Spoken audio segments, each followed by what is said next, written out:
Hello, dear hearts of cacao. Welcome to our house, your house, here in Santiago, Nuevo León, Mexico. And today's lesson is the first one. We're going to talk about how to prepare your cacao at home. So, the most important thing is the sourcing of your cacao.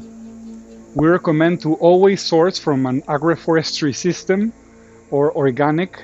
If it has that label, it doesn't really matter. It depends on how it is grown, respecting the rainforest and growing around it in a sustainable way. We will talk more about the impacts of industrialization in the cacao growing. The ways or types that you can get the cacao is from the seed or processed into the nib or the paste, the powder, and we recommend using the paste, which is the easiest one to dissolve in water, and it still has the cacao butter, which also has some very nice benefits as well. If you are getting cacao powder, we always recommend not having it alkalized in what it is called the Dutch process, because as we will see later on, it loses a lot of its properties and benefits. Therefore, if you are using cacao powder, try to find it from the best possible source and that it only has been a natural process without the alkalization.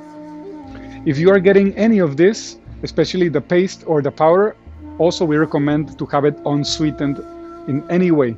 So as long as you have 100% cacao that comes from a good source, preferably, or if you can always get it from an agroforestry system that is sustainable with the rainforest, and if it's organic, regardless of its label, it doesn't matter which cacao you use. It doesn't have to have the label ceremonial cacao.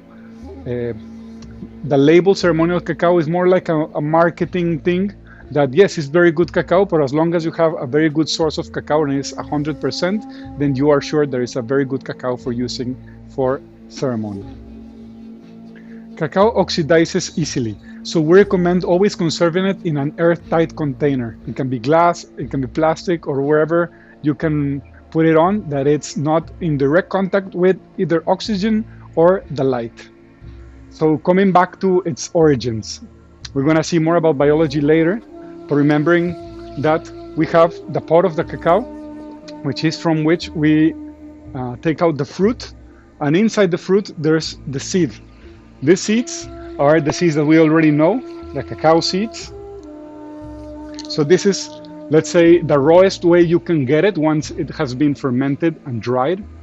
And there's different ways to roast it. You can find even some lessons in the internet about how to roast cacao depending on what you're using.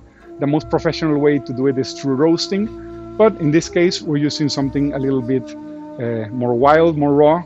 So we use our tortillera, the one we heat our tortillas in, or if we want to do a lot, we can also use this copper pot, this big copper pot, for roasting.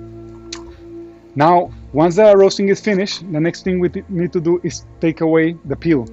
So we peel it with our hands and we separate the peel from the nib.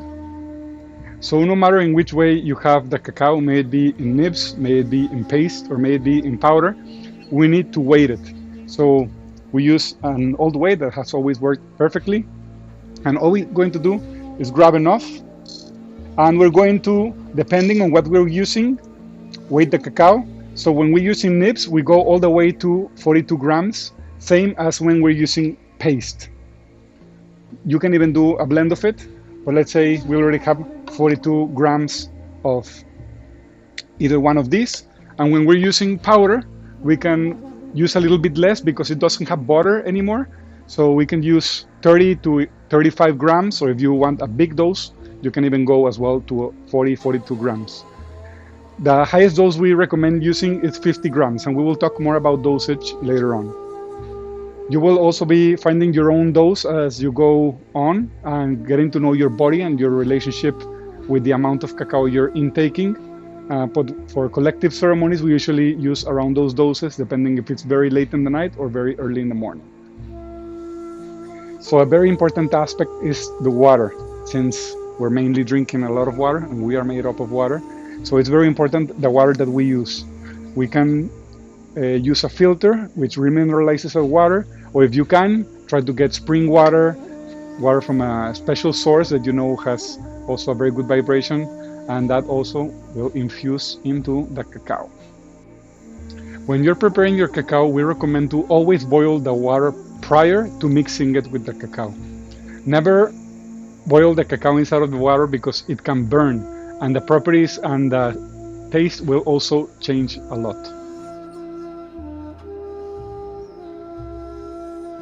So the rawest way you can usually find cacao is in the form of nibs, unless, as we said, you find it in the form of seeds and you decide to roast it and peel it yourself. So once we have the nibs, we're going to weight with our trusty weights. Usually we try to use around 42 grams for a ceremonial dose. So once we have this amount, the easiest tool we can do this is with a blender. So you don't have to use other manual tools, which are also very hard to carry. We're going to mix it with hot water and simply blend until it becomes a liquid.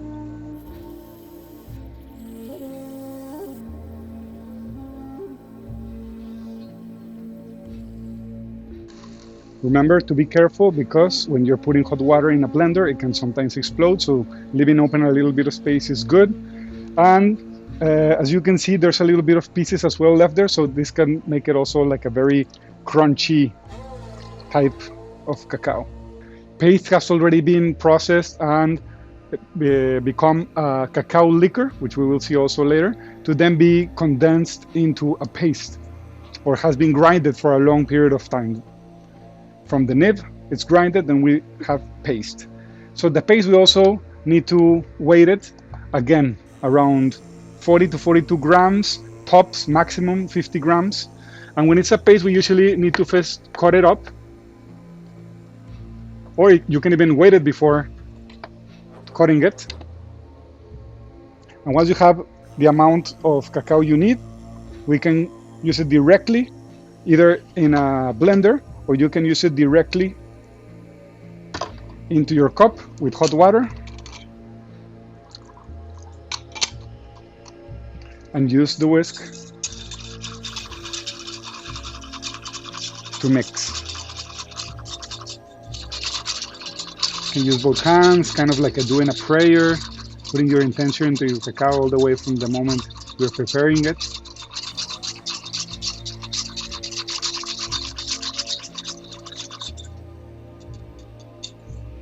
And that's it.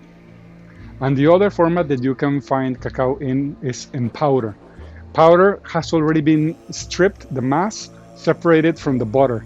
So one thing you can do is you can build it back by using some cacao butter to mix it with the cacao powder, or you can also only use a cacao powder, or even use other types of oils like coconut oil. The same, we're going to mix it, weight it, but this time we're going to use less. When it's powder, we use maximum 40 grams because it's more concentrated, it has more alkaloids, therefore it needs less weight. So we're going to do the same thing, mix it in our cup, or you can use a blender, but we really like to do it by hand, because while we mix, we can again put on your attention. And it's important to remember when we are preparing our cacao that it has a spirit, it has, let's say, a mind of its own, and therefore it's important of what we're thinking, what our intention is while we're doing it, and we can even sing to it while preparing.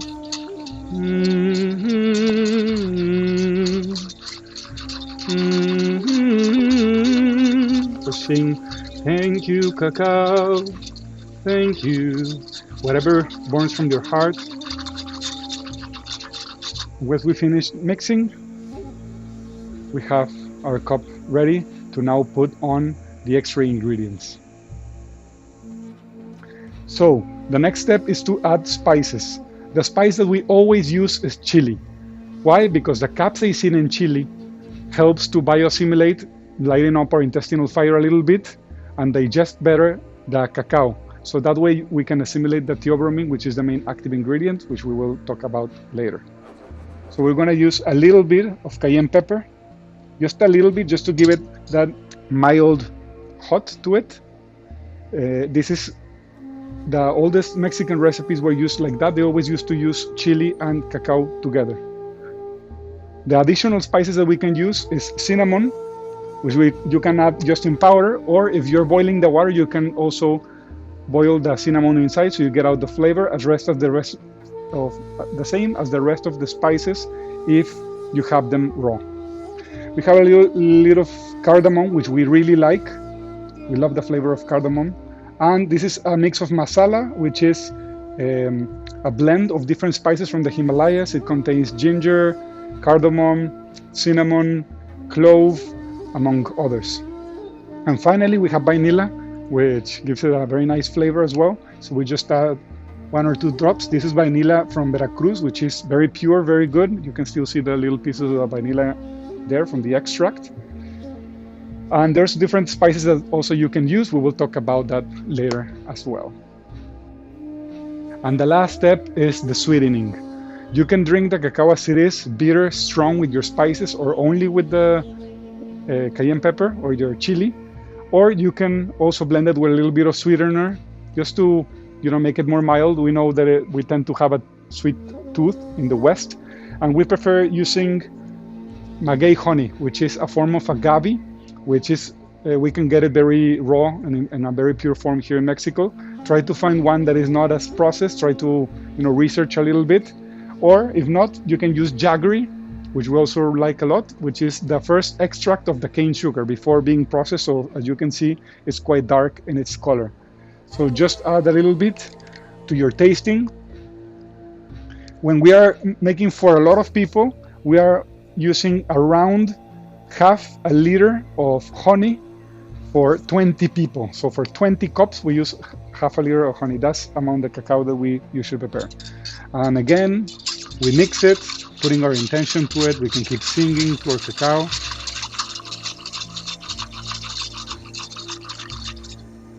And that's it. It's ready to drink all together or by yourself. When we are preparing cacao for a group of people, what we have to do is calculate the amount of water that we will be using depending on the size of the cups and the amount of people. So let's say that we're using cacao for 20 people. We need, if we say 40 grams of paste times 20, that's 800 grams of cacao. And if we're using 20 cups of, let's say, 300 milliliters, then you will add that amount of water into the pot. We like to use a stainless steel pot because they're very resistant and you can travel anywhere with them. The other choice are clay pots, which are very nice, but they are also more fragile. So we add it all in here. We again blend, putting our intention and our prayer into the cacao. And we already have a spoon that allows us to use the amount of water that we usually use in our cups. So we already have that figured out. If you're using smaller cups, then you need less water as well. If you need to reheat your cacao, you can just add more boiled water, and therefore you can raise the temperature as well. The cacao that you don't use, you can easily put in the fridge and it can last for another 5 days.